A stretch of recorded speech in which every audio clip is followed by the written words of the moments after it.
Muito bem-vindos e bem-vindas a mais um episódio do Conversando sobre Poder Mulheres que Constroem Pontes.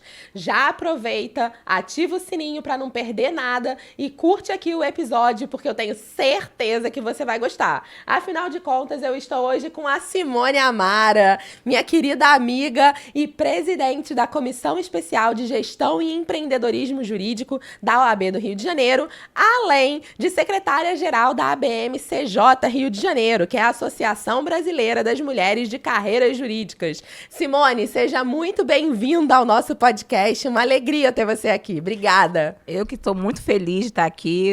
Você sabe que eu também estou muito admirada com você, te acompanho. Para mim, você foi um presente. E eu estou muito feliz de participar desse nosso bate-papo. Ai, que bom. A gente já começou esse bate-papo lá no presencial. Sim. E agora a gente trouxe para o online para poder aprofundar e discutir outros temas que a gente não teve oportunidade de conversar lá.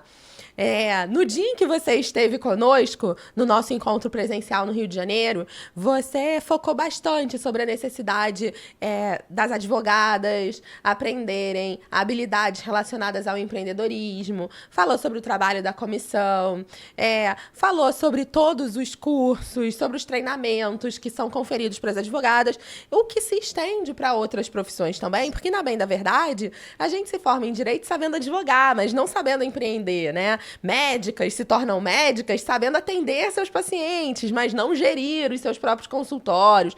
E assim, de forma sucessiva, até que a gente para nas administradoras, né? Que se formam para isso, exclusivamente.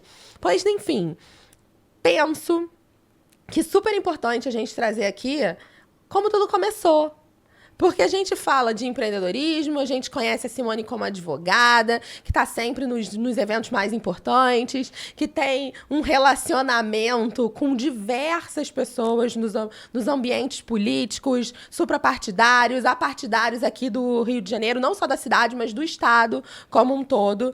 Mas quem é a Simone, né? Onde é que começa a história da Simone? Acho importante você trazer esse olhar até para a gente conhecer a mulher por trás da advogada que a gente já conhece. Nossa, bom, eu vou tentar resumir, né? Vamos lá. Eu sou filha de uma mãe solteira, nordestina, né? Minha mãe, Josefa. E ela veio para cá, para o Rio, para estudar, né? E aí conheceu o meu pai, que não quis me registrar.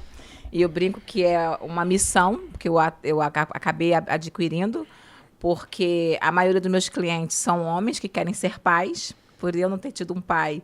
Então, acho que fica bem dedicado nessa seara. Interessante. Muito interessante, né? A sinergia. Então, também atuo nas outras áreas também, mas é uma das coisas que me chama muita atenção essa parte, né? Que eu tenho essa carência, digamos assim, né? E aí eu vi... E aí os assuntos chegam, né? Para você, os casos chegam. E se fosse contar cada casa é uma história, de Nelson Rodrigues. Nossa, imagino. Então, assim, eu sempre estudei... Tem a minha família, né, composta pelas minhas tias, minha avó. A gente estava conversando, eu sou filha única, neta única, sobrinha única, né? Então, hoje quem cuida delas, das minhas tias, sou eu. Minha herança, minha mãe já se faleceu, mas minha herança é minhas tias, que eu também cuido delas.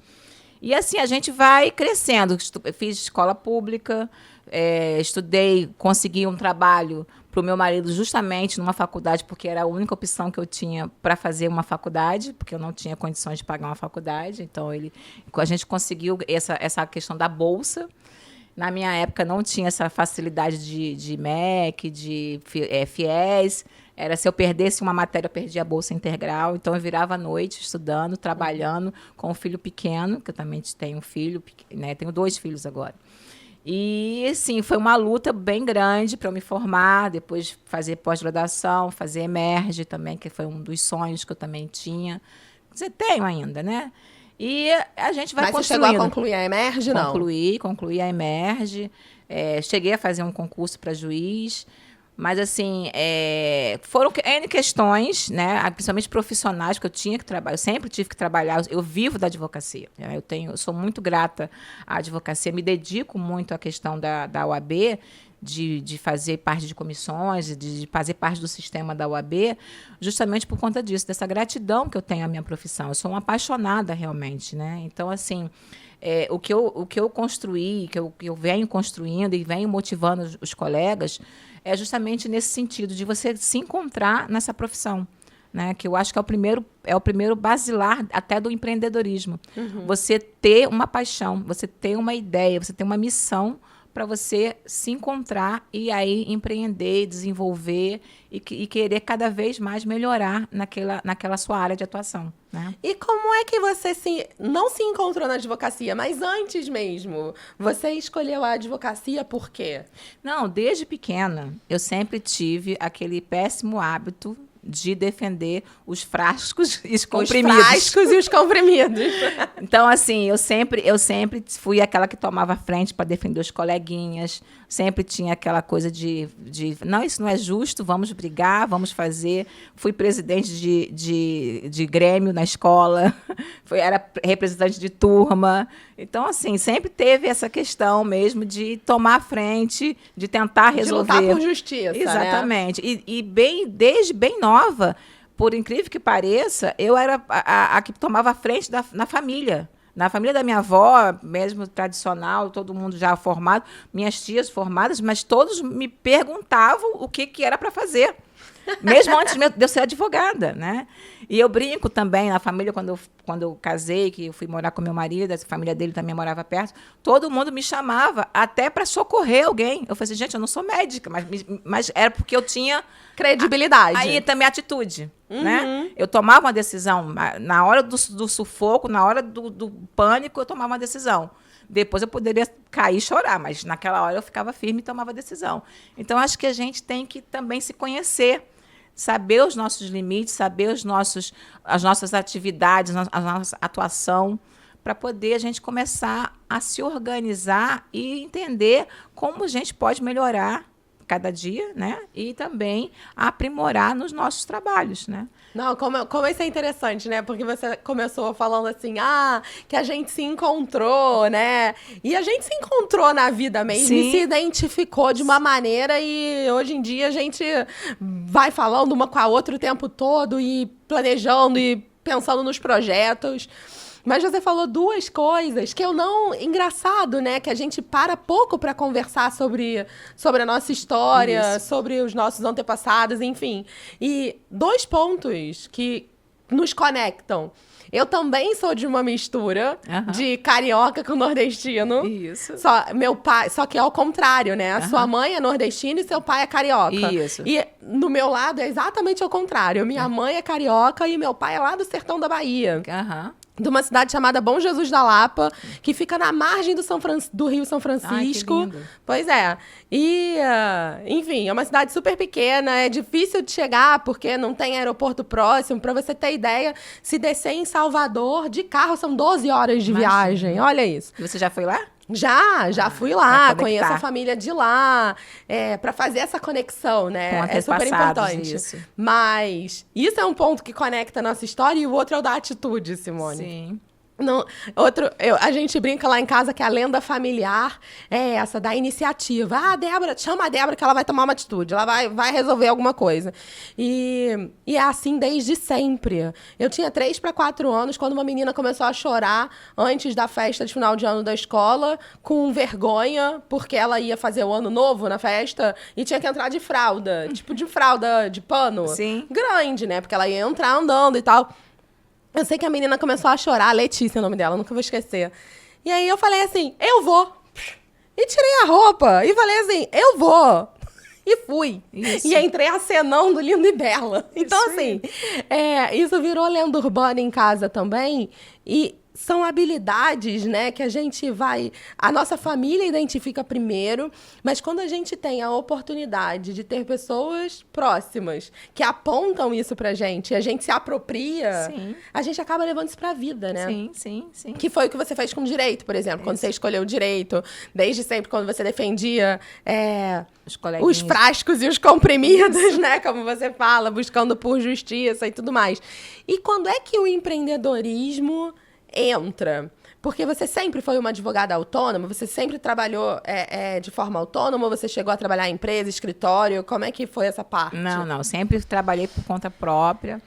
Assim que eu saí da faculdade, junto com um colega que também, ele até brinca, ele fala assim, só me formei porque você ficou ali insistindo. Eu lembro que às vezes eu ligava para ele, não vou hoje não, porque eu tenho que fazer isso. Eu falei assim, não, você vai sim. Aí eu ia até lá onde ele estava para poder fazer ele ir para a faculdade. Uhum. E aí, assim que a gente se formou, ele abriu um escritório, que ele tinha mais recursos do que eu na época, a gente fez uma sociedade. Ficou um tempo aberto, aí eu mudei para Jacarepaguá, porque eu morava, inclusive, no Horto, né, no Jardim Botânico. Mudei para Jacarepaguá e comecei a montar também lá. Tive um escritório com uma outra sócia, também a gente ficou um bom tempo. E agora já estou com um terceiro escritório, também com uma outra sócia, e a gente está sempre aprimorando e fazendo parcerias, né? Eu gosto muito de fazer parceria. E eu sempre brinco e falo sério ao mesmo tempo, porque é o seguinte, o cliente, ele procura por você. Ele procura a Débora, ele procura a Simone. Então, você tem que atender o seu cliente. Ainda que você não tenha aquela expertise, você vai chamar um colega seu que tem aquela expertise e vai atender a necessidade do seu cliente. Então, você não tem que dispensar o seu cliente, você tem que buscar uma forma de atender da melhor forma aquele cliente. Isso vale para tudo, né, Simone? Sim, para qualquer profissão. Para qualquer área. E se a gente para pensar na administração pública, não é diferente. Uhum. Eu tenho refletido muito sobre isso, assim, principalmente esse ano. Como a gente delega Sim. as atividades para as outras pessoas, né? Enfim, para as pessoas que a gente elege. E no final, a gente tem tão pouco acesso a essas pessoas. A gente acaba tendo que falar com o secretário, com o assessor, com a assessora. E a gente acaba tendo acesso naquela referência que nos fez votar e escolher aquela pessoa para representar os nossos interesses. Da mesma forma acontece com o advogado, que às vezes você representa um cliente que quer a Simone, contudo, no final das contas, esse cliente vai ser atendido por um advogado júnior, ou por um estagiário, ou por um parceiro seu de negócio e nunca mais vai falar com a Simone. É ruim, né? É muito ruim, muito ruim. Porque a gente acaba não estabelecendo aquela função de, exatamente, o vínculo, relacionamento. Pensando nisso, pensando em empreendedorismo, pensando em relacionamento, o que você diria, assim, você acha que é importante, de fato, a gente construir os relacionamentos para a gente ter negócios de sucesso ou não? O que você pensa a respeito disso? Então, é o que algumas pessoas sempre estão até colegas mesmo, vêm me perguntar, vêm me pedir dicas, né? E vêm também tirar dúvidas de processos, né? Porque eu tenho uma atuação bem ampla, apesar da minha área ser basicamente família e sucessões, eu tenho uma ampliação em toda a área do direito. E a Emerge me preparou para isso, né? Exato. Então, foi muito grandioso essa questão. Então, eles me perguntam, falam assim, eu digo sempre assim, veja dentro de você o que você gosta. Se você gosta de pessoas, se você gosta de atender a pessoa, de você ouvir a pessoa, você pode continuar com esse vínculo. Então, a maioria dos meus clientes que são mais basicamente de família, eu preciso desse vínculo. Eles confiam em mim.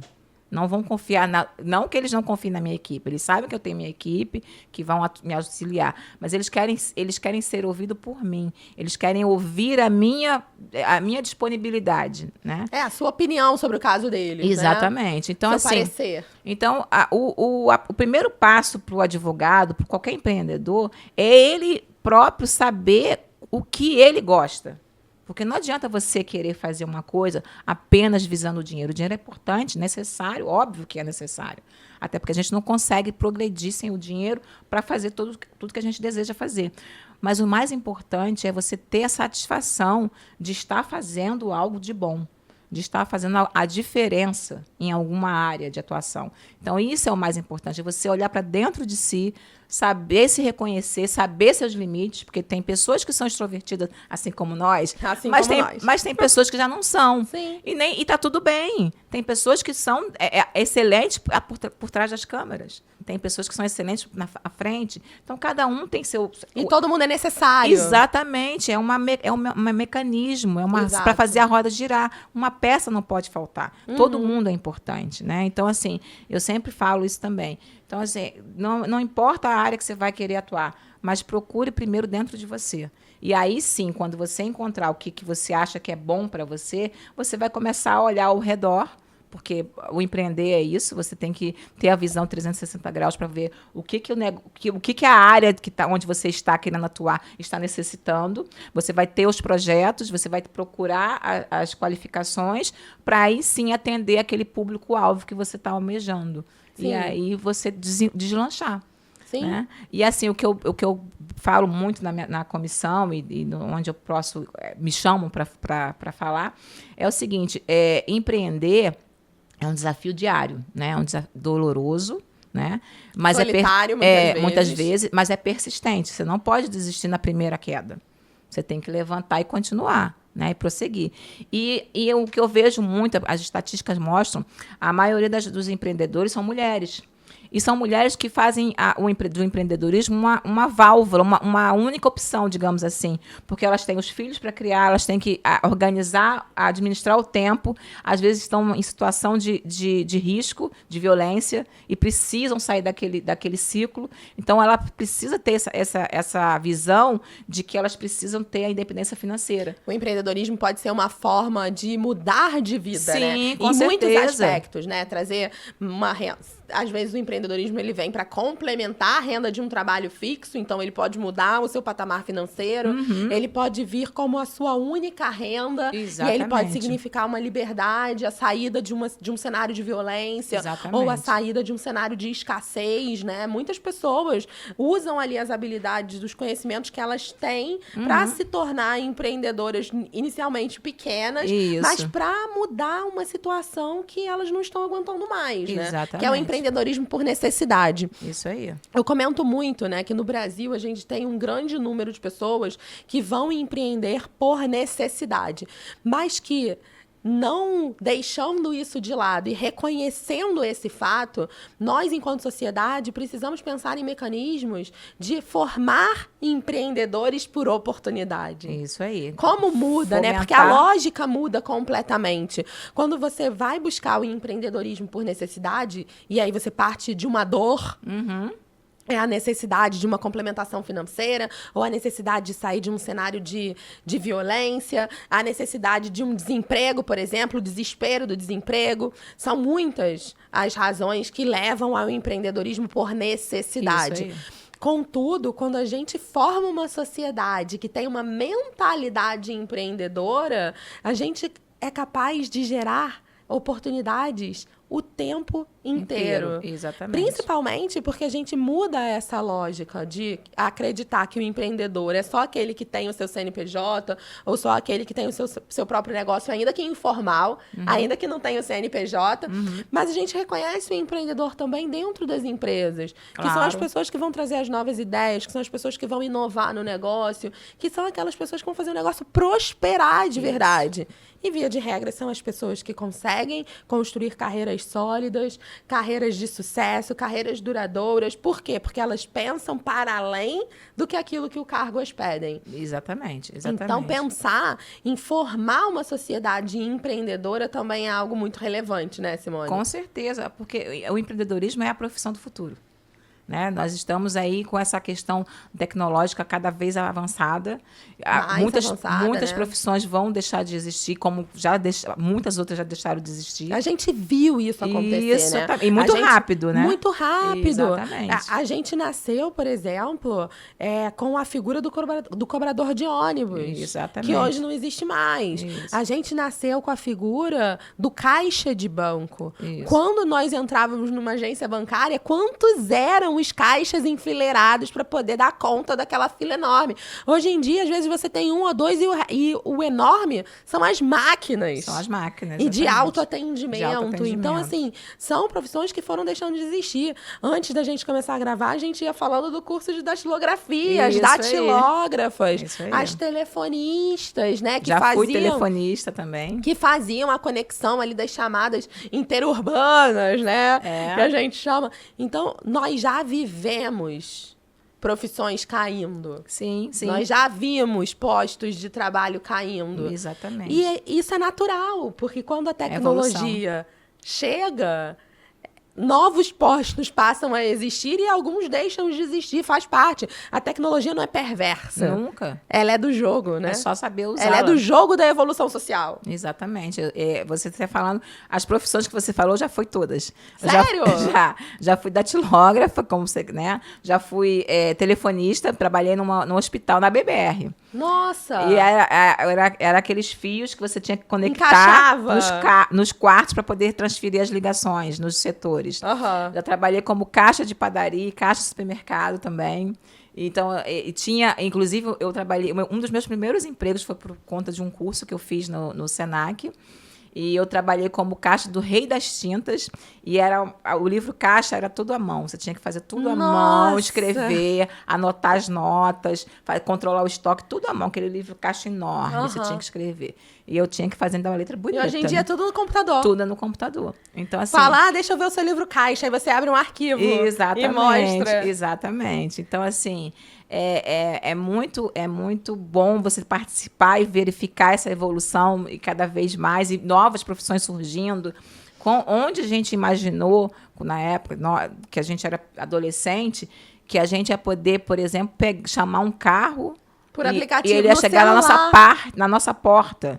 Eu, por muitas vezes, eu fiquei reticente, porque eu era viciada no táxi, né? Só chamava táxi. Eu ficava com medo do Uber. Hoje, já ao contrário, já não vivo sem o Simone, há um tempo atrás, aplicativo. Eu não sei exatamente quando, mas eu acho que mais de uma década, o Tom Cruise lançou, era o ator principal de um filme que chamava Minority Report. Eu não sei se você lembra desse filme. E aí ele ficava em pé na frente de umas telas gigantescas. Sim. E aí ele ia mexendo assim com a mão nas telas, ia botando as coisas de um lado pro outro. Eu falava, que loucura! Aí agora eu faço isso no celular. Eu fico pensando, gente, esse filme era tão fora da minha imaginação. E os Jetsons? Os Jetsons, é verdade. A melhor parte dos Jetsons agora é aquele robozinho que limpa a casa. Exatamente! Então, assim, a gente tem que entender que a evolução está aí, nós temos que nos adequar, nós temos que nos reinventar. A pandemia também trouxe isso, a necessidade de reinvenção. Acelerou, né? Exatamente, exatamente. Então, assim, justamente o empreender é isso. É você buscar sempre algo a mais do que você já está fazendo. Não pode estagnar. Em qualquer área que você esteja, seja funcionário público, seja do funcionário do privado, você não pode estacionar onde você está. Seja dono do próprio negócio. Exatamente, não pode. Tem que sempre procurar algo para evoluir e para melhorar e atender o seu público. Vou fazer um link com essa sua fala. Desse aprendizado contínuo, né? Na verdade, Sim. O que a gente não pode fazer é deixar de aprender na vida e, principalmente, deixar de aplicar aquilo que a gente aprende. Porque só aprender sem aplicar não serve para nada. Então, pensando nessa lógica, né? De um aprendizado contínuo, pensando que o tempo passa para todo mundo. E, assim, hoje, eu sou uma mulher de 40 anos e... Hoje, eu já sinto os efeitos do mercado em relação à minha idade. Com 40 anos, eu já sinto que as portas do mercado não estão tão abertas para mim. E eu tenho recebido algumas falas de amigas, de conhecidas, de mães de amigas que gostariam de estar no mercado de trabalho, que gostariam de empreender em alguns cenários, e que enxergam uma dificuldade maior do que uma pessoa jovem ou do que um jovem adulto entre 18 ali e até 28, 29 anos, que enxergam o mundo de uma outra forma, né? Então, pensando sobre isso, pensando sobre esse mercado que já tem essa dificuldade de absorver os 40 a mais, que dirá os 50 e os 60 a mais. Hoje, você já vislumbra isso? Você tem experimentado isso ao seu redor, com as pessoas que você conhece? Como é que você tem se preparado para esse cenário? Eu acho isso um tema muito relevante da gente discutir. Sim, o envelhecimento, né? O envelhecimento, e o envelhecimento saudável, Sim. sustentável e preparando a sociedade para nos ter. Porque, veja bem, aí foi até bom você fazer essa intervenção, porque até muito pouco tempo atrás, a gente vivia num país em que a gente tinha uma pirâmide etária em que a base da pirâmide, o que significa a base da pirâmide? O maior volume de pessoas eram os jovens. Sim, agora verteu. E a gente tinha dentro desses jovens uma população economicamente ativa, reconhecida no Brasil como população economicamente ativa, que eram os jovens que produziam riqueza, que é assim que fala, né? Sim. Tecnicamente, pessoas que produzem riqueza e que contribuem para a Previdência de alguma forma. Pois bem, a nossa pirâmide está se invertendo. Cada vez mais a gente está se invertendo. Então, assim, a gente ainda não tem a base de pessoas 50, 60 a mais, ainda não temos, mas a gente já tem um meio da pirâmide bem gordinho. Sim. Então, a gente está caminhando para a inversão dessa pirâmide. Sim, sim. Ou seja, a sociedade precisa se preparar para ter cada vez mais pessoas mais velhas convivendo intergerações. Esse é um ponto. O segundo ponto estamos vivendo mais mesmo. Sim. Estamos vivendo cada vez mais. E a tecnologia, graças a Deus, também proporciona isso pra gente. Claro. E pra mulher, a gente ainda encara um tipo de desafio. Porque, veja bem, o homem grisalho é charmoso. A mulher de cabelo branco é desleixada porque não pintou o cabelo. Exatamente. Então, assim, o próprio envelhecer pra mulher, ele traz uma crueldade inerente, né? E que a gente tem que estar com a autoestima muito bem trabalhada, porque senão a gente enlouquece. Verdade. Mas como é que você tem se preparado para isso e conversado sobre isso? Eu, ao mesmo tempo que eu vejo essa questão, porque, por exemplo, né, quando nós éramos pequenas, mais novas, uma mulher de 40 anos, a gente já imaginava uma mulher de 40, 50 anos já uma senhora, já uma vovó. Uma senhorinha. Já uma vovó. Hoje você vê mulheres de 40 anos, mulheres de 50 anos, que, nossa, dão de 1000 a 0 e muitas de 20. De 20. Né? Então, é a melhor fase. Eu mesmo me considero a minha melhor fase. Não me trocaria pelos meus 20. Porque nós agora temos essa visão, essa questão de nos aceitarmos do jeito que somos. Né? Que isso é o primordial, principalmente para a mulher. A mulher se culpa. Nós somos culpadas desde a época de Eva. Então, tudo a mulher é culpada. Toda a sociedade aponta a mulher para ser criada nesse casulo da culpa. Se não fosse Eva... Exatamente. Então, assim, se nós tivermos essa consciência de que nós não temos culpa de nada, que podemos fazer o que o que der para fazer, o que cabe fazer, não temos que dar conta de tudo, né? Eu até postei hoje brincando, eu estou sumida porque eu tenho que dar conta de tudo, tentar dar conta de tudo. Então, assim, nós nos cobramos.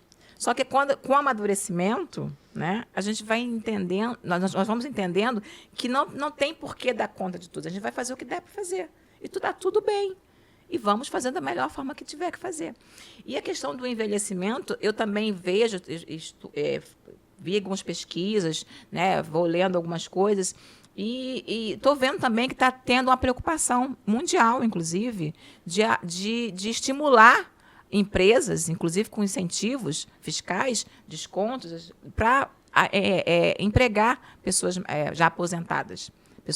Eu não costumo usar a palavra velho, eu costumo dizer jovem há mais tempo. Jovem há mais tempo, né? excelente. Jovem há mais tempo. Então, eu ontem mesmo estava passeando com a minha filha no shopping e a gente foi na loja americana, que ela adora uns docinhos, né? Nisso que a gente tinha uma promoção lá uma marca lá.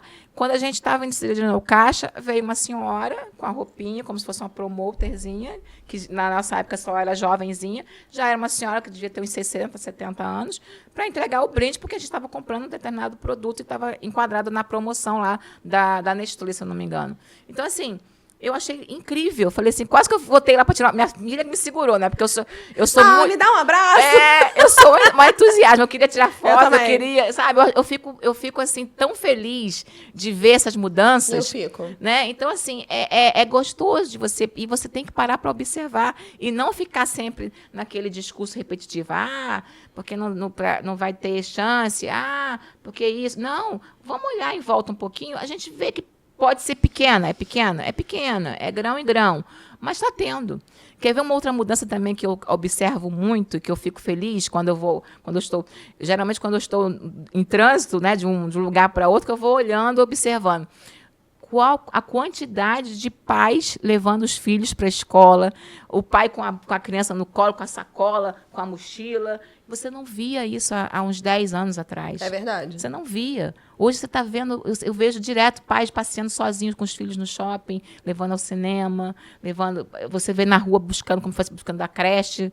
Então, assim, a sociedade tem que realmente se mudar, tem que realmente se modernizar e a função do poder público em si é criar essas políticas públicas para essa dimensão que nós temos cada vez mais de modificar. Né? Eu tô te ouvindo falar e eu lembrei de uma frase que eu não vou saber se é exatamente assim, mas que eu adoro e que ela tem essa mensagem, né? O presente que a gente vive hoje é o futuro que alguém sonhou. Sim. E não é raro a gente se deparar com pessoas que têm uma mentalidade um pouco mais engessada e que ficam, mas isso não vai mudar, mas isso sempre foi assim, mas não tem nada que a gente possa fazer.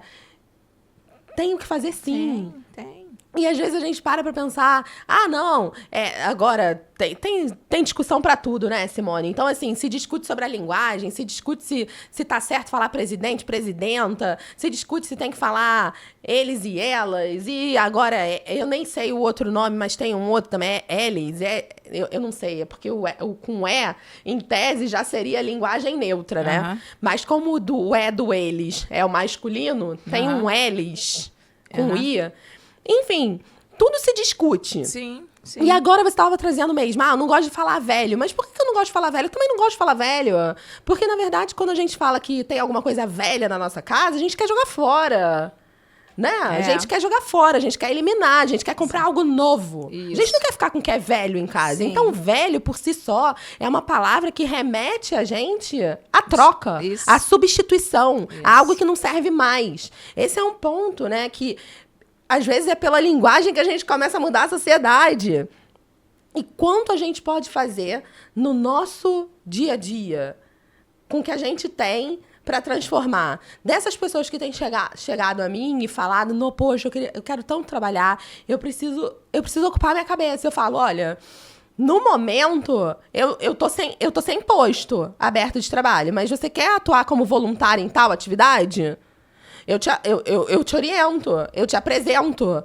Vamos lá, vamos fazer. E aí, a pessoa, a partir de uma atividade voluntária, vai aprendendo um novo fazer, conhece novas pessoas, e a partir dali, ela já pode estar pensando num novo negócio, numa nova atividade profissional. Claro. E a gente vai criando, assim, de pouco em pouco, a sociedade que a gente quer viver, né, Simone? Claro. Porque, assim... A sociedade somos nós, né? Exatamente. Não são os outros. Não. Somos nós mesmo que construímos, que reproduzimos, né? E que vivemos dia a dia. Dia a dia. Então, assim, é uma reflexão, desde lá do nosso início da conversa, de você entender o que você quer, de você entender o seu interior. Né? E aí, quando eu até te perguntei se você já tinha ido lá às margens do Rio São Francisco, essa conexão também com o passado é super importante. Sim. Nós precisamos... As pessoas não gostam de ler a história, não gostam de lembrar do passado, mas é primordial. E parece que o que tem hoje sempre foi assim, né? Que não foi objeto de muita luta, de muito trabalho, de transformação. Isso. Parece que o que tem tá posto, sempre foi assim, nunca vai mudar. Exatamente. Então, é preciso essa conexão também com os nossos ancestrais, com o nosso passado, para a gente ver como é que foi essa construção.